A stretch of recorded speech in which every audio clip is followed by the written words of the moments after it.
We are proud to introduce you to the Forgotten Flyway.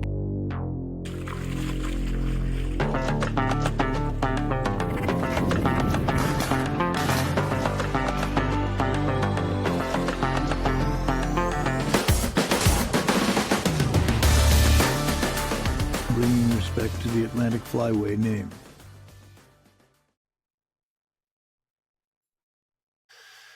All right. So we were just chatting before we got on here about how we're going to come into these episodes now more often. I think it's just going to be banter back and forth. I feel a little scripted. I don't like that. But the first point is I was busting Brendan's balls the whole time last episode about being sick. And of course, my birthday weekend, my wife, I'm not going to blame my pregnant wife that I got sick, but I got sick because of my pregnant wife who was sick and then gave it to me. And I got my ass beat, dude. I was down for the count for like a day and a half. So that's part of the reason why we have a little bit of lag here, but we're back now. And what's going on? End of goose season here. We're getting a pretty good little heat wave, I would say. So it's going to be about 48 to 53 degree highs for the next 4 or 5 days. Ice should pretty much all but clear out of the rivers. I'm looking forward to getting out and catching some smallmouth here. Tried to trout fish yesterday, and it was just way too icy where I like to go up in the mountains yet. So I was able to attempt to fish 2 different stretches. I wouldn't even really call it stretches. It was 2 different little open pockets, and they weren't holding any fish. So took a nice little hike with Alyssa and the dog, and looked at some water. Well, really looked at some ice. So I'm ready for a break. Yeah. That you're ready to fish. I was up in PA at my mom's Couple geese out there this weekend just to relax. Yeah, saw a lot of Canadas, typical. But then I started paying attention. Then you know what I mean? It's one of those things where like you're not paying attention. Then I let the dog out right at that 4:45, 5 o'clock ish time, and then I look up and I'm like, oh shit! And there was everything in the sky. But because their house is like right off, I guess it's the Lehigh, one of the rivers up there. I'm not again haven't been lived up there for quite some time. So with that being said, though, they're in like the Allentown area. But looked up the other night and there was a pretty decent flight of snow geese cruising around. So piqued my interest. I got my buddies around here still texting me. I haven't been able to beat the street too hard, beat the pavement too hard, but there's still some hope, at least for me, that we might get one crack at them here in this conversation. I got an invite today for Saturday, and I responded with, "Hey, do you want to come hop on the boat and hit the Juniata with me instead?" I don't know. I can't dedicate the time to the snows like I should. I think it's really just the time of year, and from hitting it so hard from September until right now, I think I'm just ready to switch gears. It's also Dude, absolutely terrible weather to do it on Saturday. They're not doing that by choice. It's just like that's their only day to hunt, so they're gonna go try. So I didn't have any extra motive. They don't even have a feed yet, so I'm not super motivated to go down there and try to run traffic on these stubborn graders. It is good to hear that there's some out towards your mom's. There was a pretty bad avian flu outbreak in that area, and the Game Commission had to go shoot them off the quarries. So I know some guys out there were a little upset with their birds kind of being missing for the most part at that time of year, but they're starting to get some trickle back in that area. Good. Yeah, I think so. I would, like I said, I don't know what normal is, but it was again a decent enough flight to catch my attention on Saturday and Sunday evening. And you know, again, it's one of those things. I immediately opened up on X and just started tweaking a little bit, even though I didn't. I know I'm not going to have the balls to go knock on doors, nor the time to drive out there. An hour and 55 minutes to go try and do it. But someone can dream, and it's always good information, at least in my brain. But yeah, I'll tell you what though, I'm with you. Like I'm kind of haphazard, like with the snows. If we got a no doubt, no brainer, 5, 6, 7, 8, 10,000 bird feed, like yeah, all right, cool, let's go do it. But if it ain't that, I'm kind of with you, man. Like I've been staring at my boat, hit 55 today. I'm like, I kind of can't wait to get this puppy in and go chase some early season bass out in the bay. But I'm sure there's supposed to be, I think, another Arctic class coming in early next week, so I'm sure it's gonna really stifle a lot of. We don't have to think about that. Expectation. Yeah, no, I'm gonna live in the moment here. Maybe go hit the golf ball around a little bit and buckle up and dream. But yeah, it's been. I think the duck depression has not been as bad as I thought it was going to be up until this point. Tweaking on decoys, obviously, it's been like my thing, and then like I said, just holding out hope. But I'm kind of at peace with it. I've kind of found some other ways to fill the void.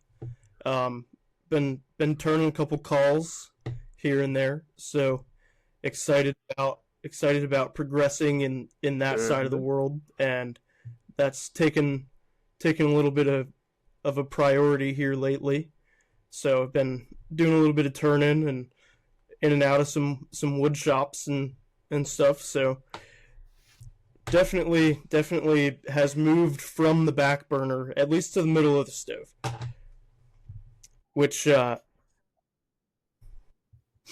what's your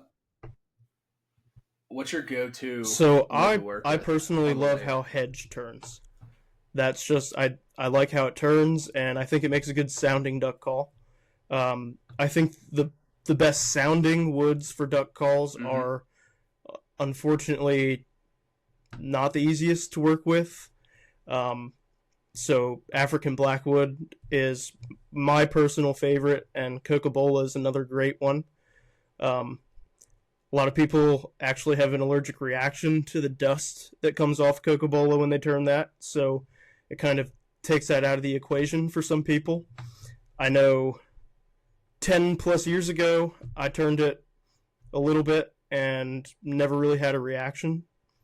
I have some sitting aside that I'm waiting to turn, but I just got 2 flat jigs in the mail today, so we're going to start pumping out some inserts and shaping up 2 different tone boards and get those sent back out, get traced, get wire EDM'd, and have our own jigs.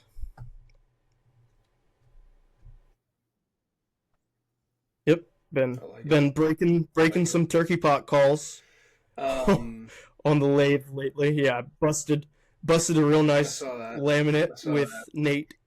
That was at the 5-yard line too.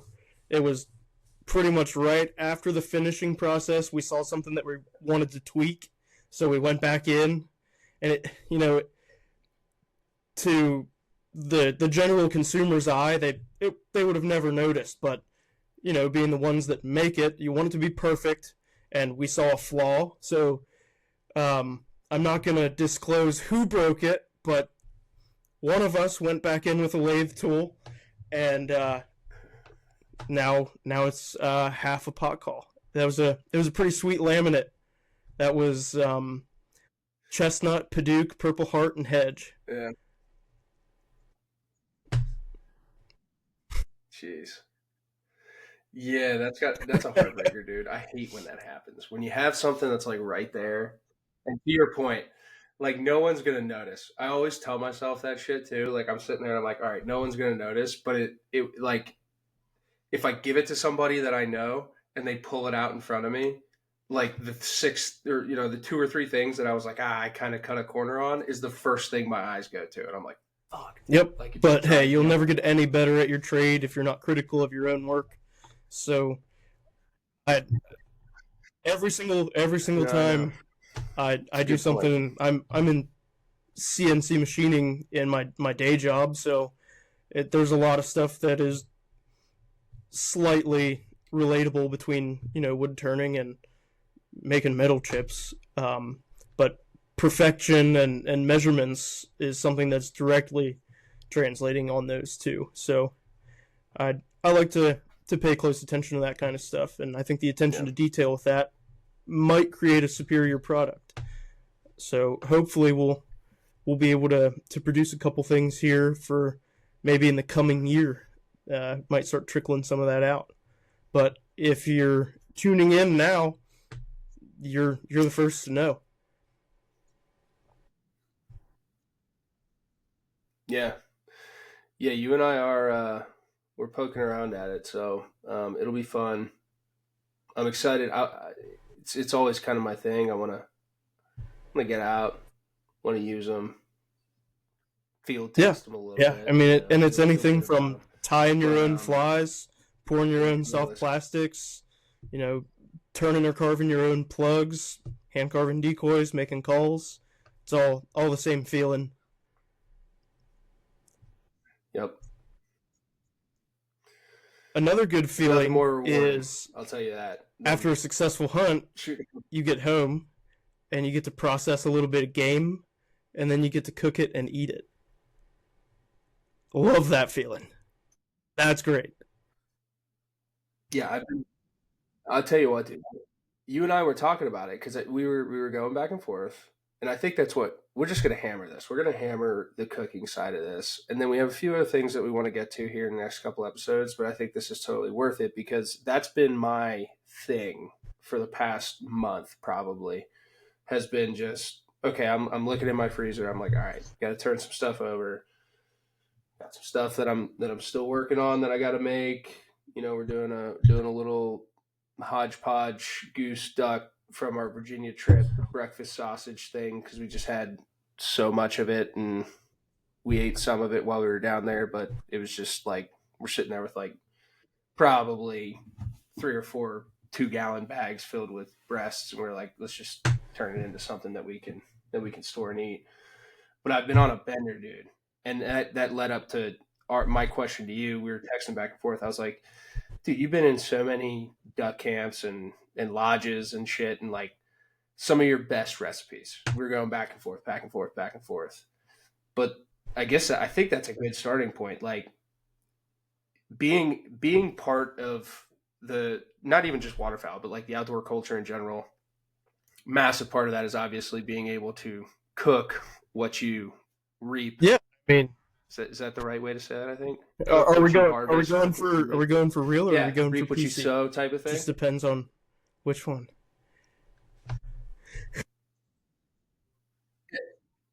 Let's. What do you mean? All For right, real, dude? We're going then for we're real. reaping, I guess. Yeah, yeah, well, yeah. So it's, but I think it's a massive part of it, and I've found a lot of solace in the kitchen, and I've have some buddies that are the same way. So now it's just fun to kind of go back and forth, and that's what led me to poking around with you. Like, dude, you've been in so many of these lodges that so many people come through it.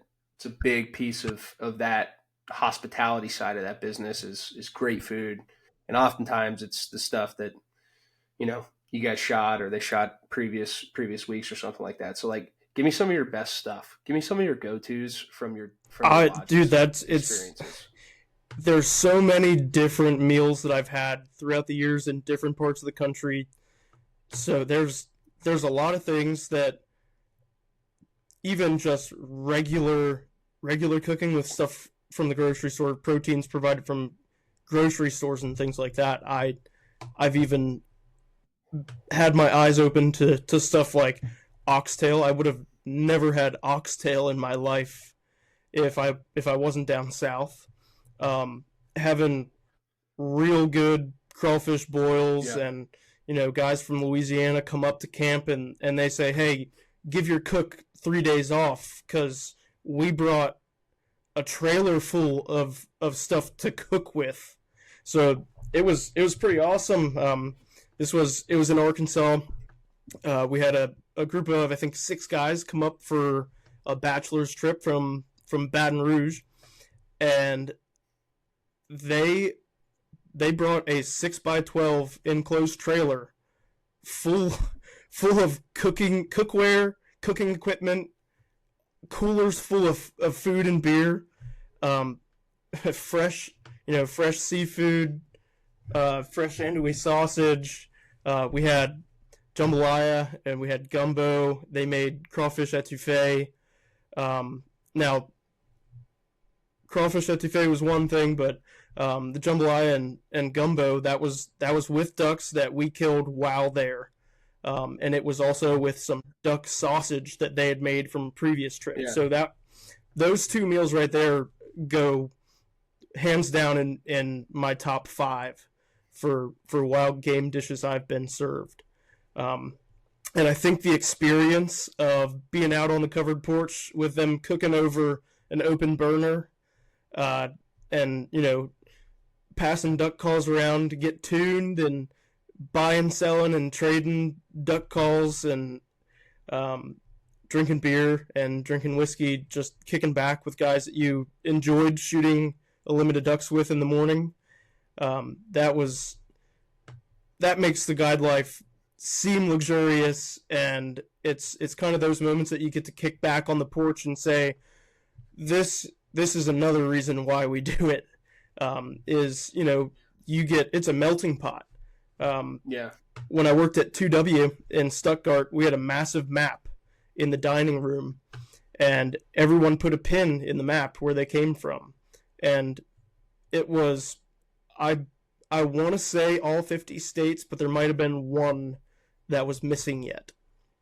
But they come from all over North America to that town to go shoot mallards. And you get exposed to a ton of different cultures, a ton of different ways of life, a ton of different accents. That's one of the biggest parts, is trying to navigate conversations when someone's accent or dialect is totally different than what you're used to, having conversationally. But you pick up on it after a little bit, and it smooths over. And luckily, a lot of those conversations are having to do with ducks working decoys, and that's I bet you could hop in the blind, and I have hopped in the blind with some guys that speak Spanish, and we all knew what was going on, so it flowed very nicely. I used my very broken 8th grade Spanish to attempt to communicate, but in between flocks. But when birds were working, they knew the deal. They understood kill 'em, that was for sure. Yeah. Oh yeah. A lot of body language. Yeah, reading. and the one guy's actually a really seasoned goose hunter, and I think just from hearing someone calling geese, he understood what was going on. Mm-hmm. That's awesome. Yeah, man. I'll tell you what, gumbo. I've been trying to perfect my duck gumbo, and I do it with some of my venison kibasi. I know it's probably a sin, but it's just what I had.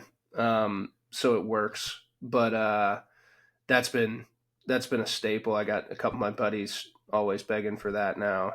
I'm a big jerky guy. Are you a duck goose jerky guy?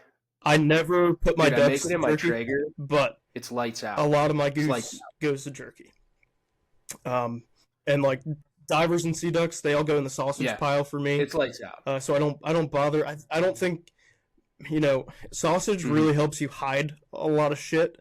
So jerky, just having you can taste what you're eating, and pick it out. If you're just eating a little slice of jerky, And I think that some of that fishiness or the oiliness really translates over in the jerky making. But in sausage, I've fed my buddies.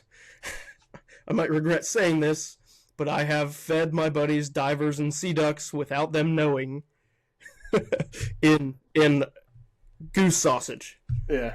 And no one ever knew the difference. But yeah, the sausage making is something that we really like to focus on. Yeah, are you a brine guy? I will you brine your with meat? Pheasant and turkey, but with ducks and geese, I never actually have attempted to brine any of it. I have done a little bit of a dry brine here and there, depending on what it, which route I'm going to take with cooking. So, like for example, if I'm going to leave skin on, I'll do a little bit of a dry brine to draw some moisture out of that skin and get it nice and crispy. But wet brines, just turkeys and pheasants, really. Mm-hmm. Dude, I'll tell you what, man. Probably a sin. Some people might say it might be.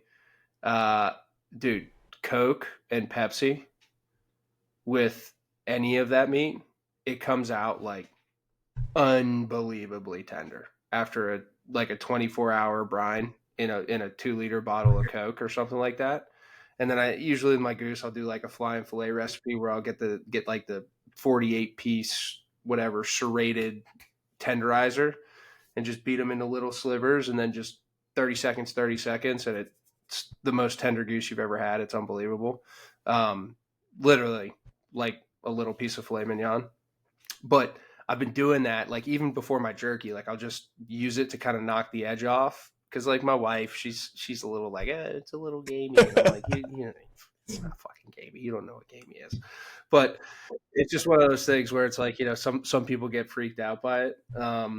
But I've been doing that, and I heard it from a old timer down in Alabama tailgate when I was visiting down there, in Tuscaloosa, and I was like, you know what, man, never tried it.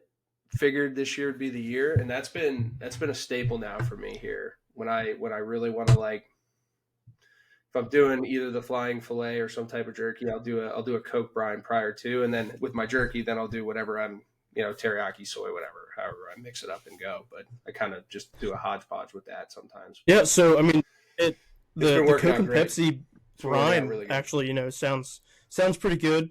I only have one duck and soda recipe experience, and it was like a quick 2-hour marinade, and the guy that cooked it marinated in Dr. Pepper, brown sugar, soy sauce, and orange juice for like 2 hours.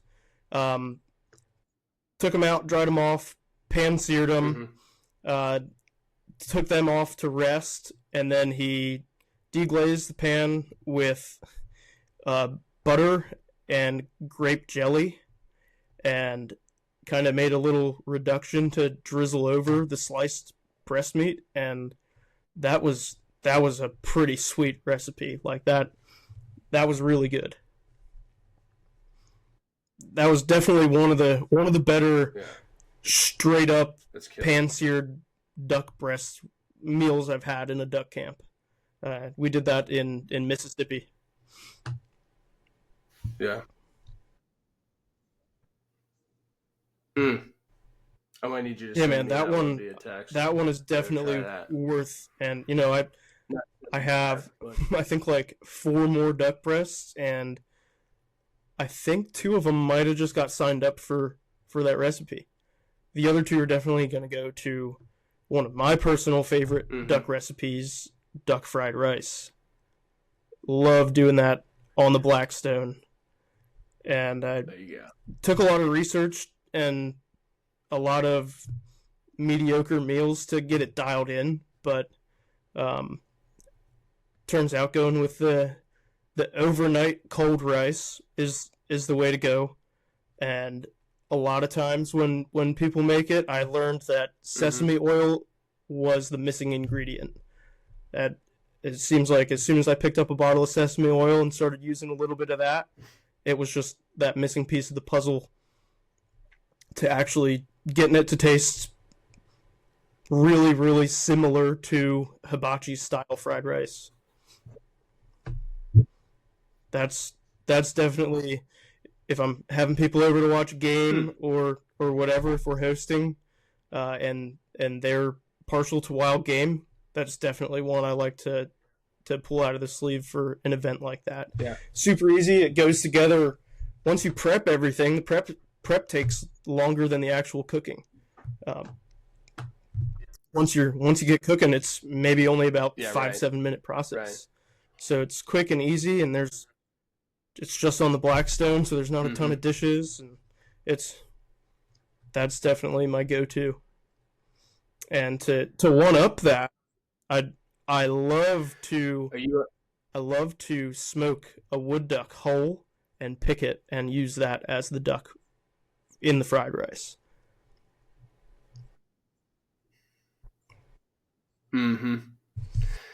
The whole duck process has been one that I just got into this year. Pintail, by far. I had the opportunity to shoot a few pintail this year. So a fully plucked, skin on pintail blew my mind compared to a black duck, even a teal. I love teal, even a teal. It was, and I very rarely say that because I do love teal. But a fully done pintail was lights out, unbelievable. Do you get into any slow cooker recipes? Crock pot, Dutch oven. Mississippi pot roast.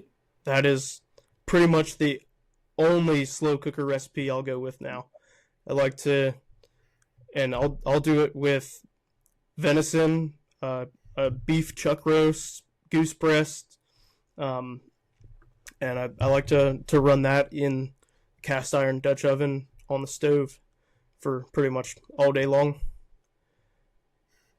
Some good onions, some French onion soup powder mix seasoning, some ranch dust seasoning, pepperoncinis, and I feel like I'm missing something, but off the top of my head, I think that's it. It's super simple, and I like to make a sandwich with it with some good provolone. Yeah.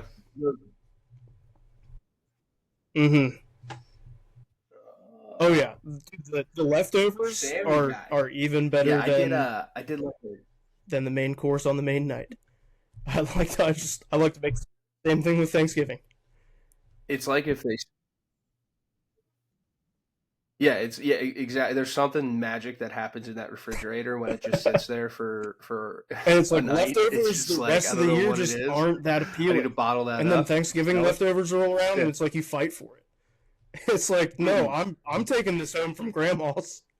Yeah, unbelievable. Yeah, without a doubt.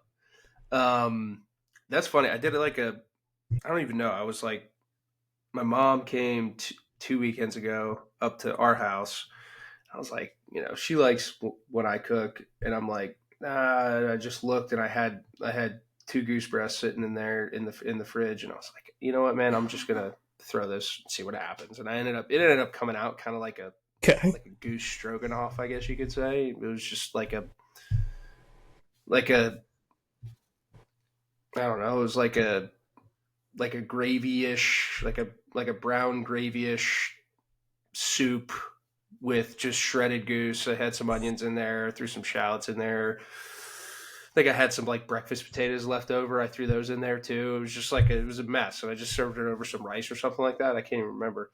But it was like my mom's husband was like, dude, this is sounds like a good hearty winter meal. He's never eaten goose before. He's like, this is insane. Yeah. He was just that's what you need after literally what he said. He goes, this is like a goose. Yeah. This is like a goose stroganoff. And nice. Yeah, it was really good, man. And then I'll tell you what, also might be slightly sacrilegious considering I use teal, but I did these teal birria tacos, and haven't done them in quite some time because I haven't used my teal in that sense. I did it for a game night. Me and my buddies will all just randomly be like, "Hey, let's go drink some beers and like cook some stuff that we killed, basically, and have fun." Um, did it for a game night like 3 years ago, and I haven't touched it since. Really haven't tried it since again, but it was knock dead, lights out, really really good. Like, take the bay leaves, the onions, the tomatoes, everything. You throw them in the blender and the Ninja, and then you make that, dip it in, sear uh, the tortillas, and then a little bit of the cheese with the meat that's left in it. They were my father-in-law. He's like he overeats all the time. He's Italian. He overeats all the time. But it was one of those times where like he overate and then he didn't stop overeating. And then he complained for the next 2 weeks about how good they were, but how shitty he felt for the next day and a half because of it. And then he proceeded to tell me how he'd continue to do that again if you ever made him again. And I was like, "You're sick, dude. You're sick." I like, do. I'm guilty. I've been in the same boat more than one time. Yeah, yeah.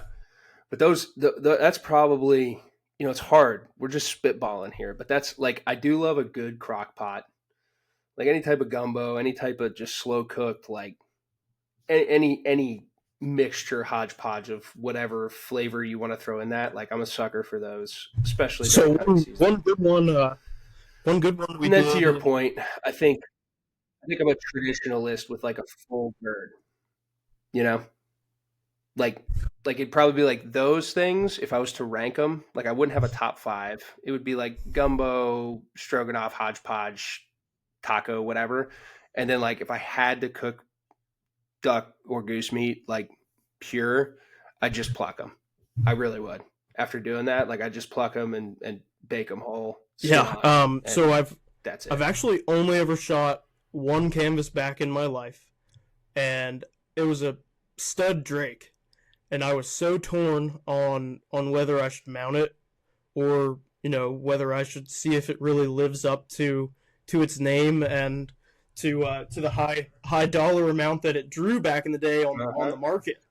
I'd grown up hearing all about the king of ducks, and in the market hunting days, it was very valuable and very sought after, and the finest dining in New York City was serving canvasback, and ultimately that made my decision easier. Being into cooking and appreciating things like that, I opted to pluck it, and I did pluck it whole and roasted it. So I actually, yeah, I started actually crisping up the skin on open fire, taking it in to the oven, running it in the oven at maybe like 250, 300 max for a couple minutes, and then going and finishing it back off over the fire again to get that skin really good and crispy. And it was hands down one of the best ducks I've ever had. Mm-hmm.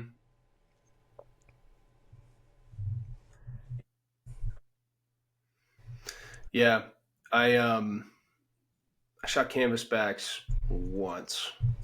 Tried for them probably a handful of times. Got into them good once with a few of my buddies down in Maryland. I definitely want to do that seems like maybe a future episode we might be having coming up here in the next year or two.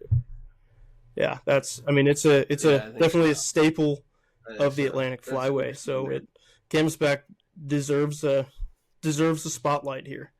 So there's a lot of great canvasback decoy carvings and some pretty historic landmarks and destination areas to go for them within reasonable driving distance of where both of us are at. So we really don't have any excuses, do we? No. Very reasonable, actually. Beyond reasonable. And if we have any winter like we kind of had this year, again next year, I think it'll definitely bode well for a halfway decent diver season in the Chesapeake. So, Dang, man. What else? What else you got? You wanna keep chopping it up? You wanna cut this one a little short, and then we can dive into some things. I know you and I were bouncing some stuff back and forth too. Just even getting more into like the maybe some Facebook scrolling that we did and found some slightly controversial topics. I don't want to go any further into that, but Yeah, I think we'll. I think that I'll just I'll just briefly make a a short statement. I'm not going to give any backstory on this topic. If you know, after I say what I'm about to say, if you know about it, we're gonna have an episode with a guest, or maybe two different guests, to get maybe different sides of the story, maybe from a biologist scientific perspective, which at this point I'm kind of doubting those views. I'll be careful, but definitely from a hunter's perspective, to talk about some of the recent happenings in Pennsylvania waterfowl world. My brief statement is I don't believe that professional scientists should be citing anecdotal reports as data for limit placements or season framework. I'll leave it at that. We're gonna dive into this one on another episode with a guest or two. So we'll definitely have more discussions about that to come. Yeah. What else we got coming up? I mean, waterfowl season is pretty much a wrap at this point. Dude, I mean, for sure. Like I told you, dude, if I get lucky here with a snow feed, I'll probably give it a whirl. But dude, I'm actually excited about turkey season this year. I'll be honest with you. I finally got a piece that I like. I saw an ass pile of turkeys all deer season when I was hunting deer till mid-October, and then I stopped. But saw a lot of turkeys, and then even thereafter on the trail cam and stuff. But I'm actually tweaked about turkey season this year. So I guess I got that to look forward to. But my brain's been full on. Let's get tight. I just got a jigging set up. I'm like dead ass set on putting a tuna on my boat this year. I finally got a boat that can get out there. Didn't do it last year. Missed the boat. Missed the ship with that. Missed the timing. But of course, when my wife is due with our second son at the end of May, and June and July is going to be absolutely shot for me, is when I decide to set my brain on putting one on the boat. But I got a pop and set up. So, and I don't want to troll for him. It may sound pompous of me, but I do not want to. No, yeah, I mean, we outside of this, we've talked about that before, and my bucket list saltwater trip is topwater tuna. I want a football to blow up on a big popper, and preferably on some lighter spinning tackle, and let's go for a ride for an hour or two. Yeah.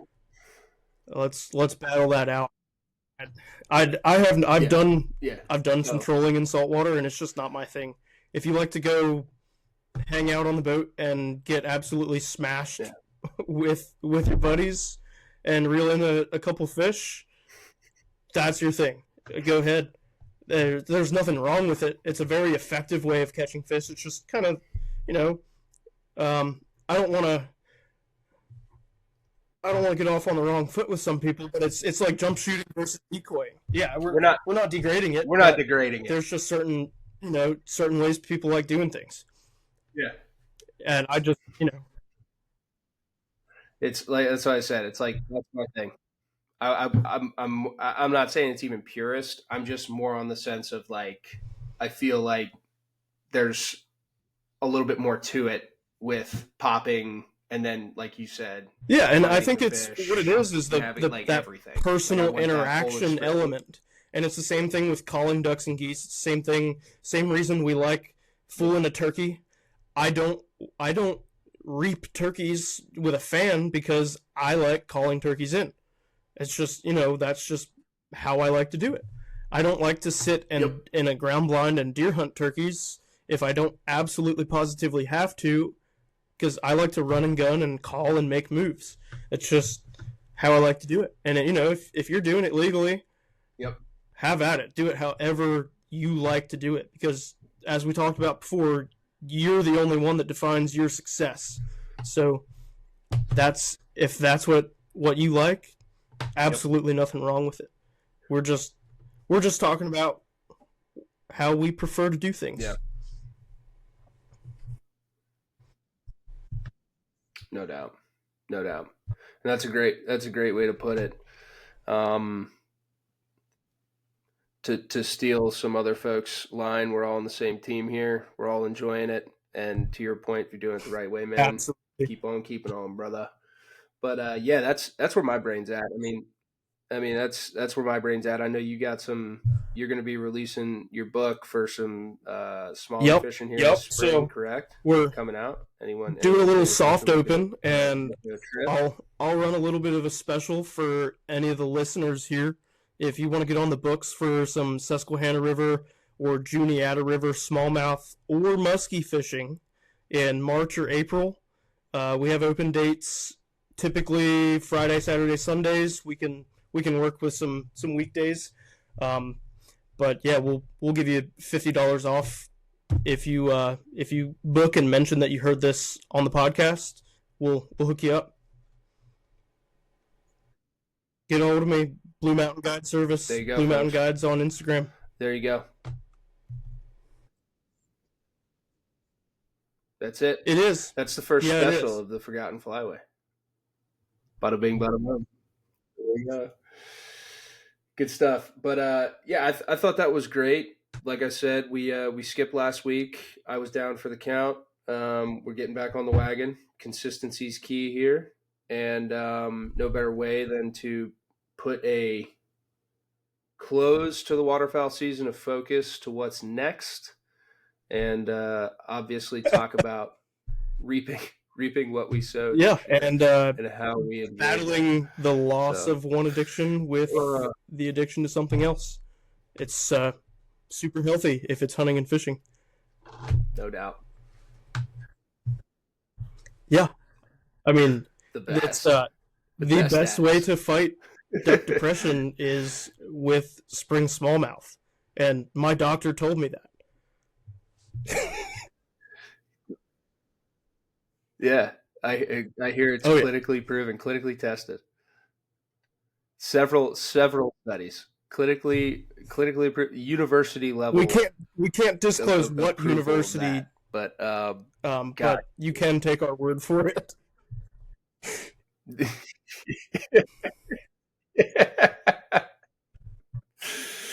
Oh man. Well, listen, we'll be back. Brenden, I think, highlighted what we want to cover next week. It's a pretty controversial topic. It's one that I think a lot of waterfowlers feel the pressure of, to put it lightly, and probably even the internal battle is stronger within each of us when that comes up. So I really want to spend some time on that. So I'm actually really looking forward to that chat, because there's obviously hard science involved. There's obviously apparently some circumstantial science involved. And then like I said, then you have your hunter instinct and your desire to bang them up, and your ego. I think there's a lot of things that go into it. Right. And it'll be really interesting. Yeah. And it's it's amazing what you can witness about the flyway, or anything in general when you get boots on the ground and go look at it. There's something to be said for actually going out there and putting some miles on some boots and figuring stuff out. Goes a long way. A little sweat equity. Nothing beats it. goes a long way. So we appreciate it, guys, and we will catch y'all next week.